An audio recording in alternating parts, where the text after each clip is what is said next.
ধলাই জেলার কমলপুর মহকুমা অন্তর্গত ৪৬ সুরমা বিধানসভা কেন্দ্রের দক্ষিণ ভাতখাউড়ি এলাকায় অঙ্গনওয়াড়ি কেন্দ্রের ওয়ার্কার পদে নিয়োগ নিয়ে দেখা দিয়েছে তীব্র ক্ষোভ।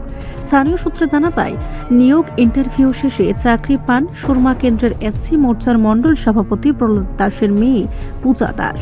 অন্যদিকে দুইবার ইন্টারভিউ দিয়েও চাকরি পাননি রিকশাচালক পরিবারের সদস্যা প্রিয়া দাস। প্রতিশ্রুতি পূরণ না হওয়ায় ক্ষোভে অঙ্গনওয়াড়ি কেন্দ্রের দরজায় তালা ঝুলিয়ে দেন তিনি। চাকরি পাওয়া পূজা দাস জানান, আজ ছিল কাজের প্রথম দিন, কিন্তু এসে দেখি কেন্দ্রের দরজায় তালা।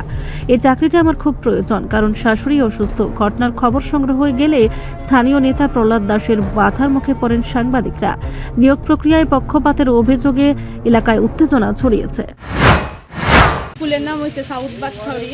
এখানে আমরা দুইবার ইন্টারভিউ দিছি, তো এখানে একজন ওখানে অফারটা ছাড়ছে, চাকরি পাইছে একজনে, যার মানে শ্বশুর বাড়ি এসে ডাববাড়ি আর বাপের বাড়ি এখানে, আর আমরা বাপের বাড়ি এসে কমলপুর। আমরা এখানেও আমরা সব কিছু আমরা ইন্টারভিউ দিছি। তো আমরার কথা হয়েছে এইটাই, আমরা হচ্ছে গরিব মানুষ, আমার শ্বশুরে রিক্সা চালা, আমার জামাই মানুষের কাজ করে।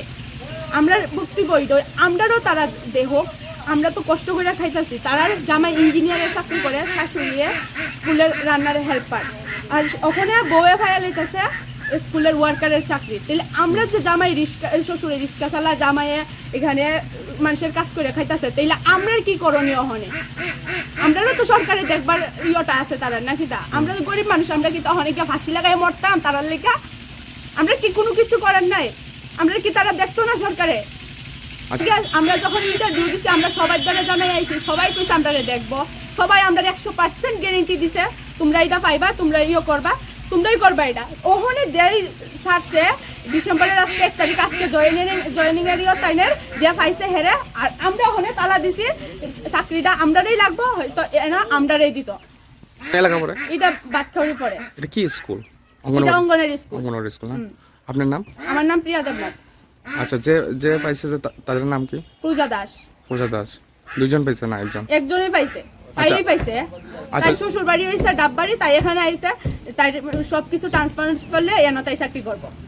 আর বাসিন্দা রইয়া আমরার কোনো কিছুই মূল্য নাই এখানে।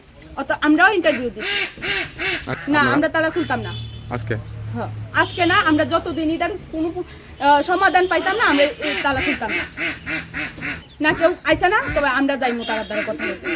এমনি আমাদের গ্রামের প্রধান মেম্বার সবাই তারা আইসে, তার সাথে আমরা কথা কইছি। কি কইছে? তারা কইছে এটা সমাধানের ব্যবস্থা করব। প্রধানের নাম কি? প্রধান নিশিকান্ত দেবনাথ।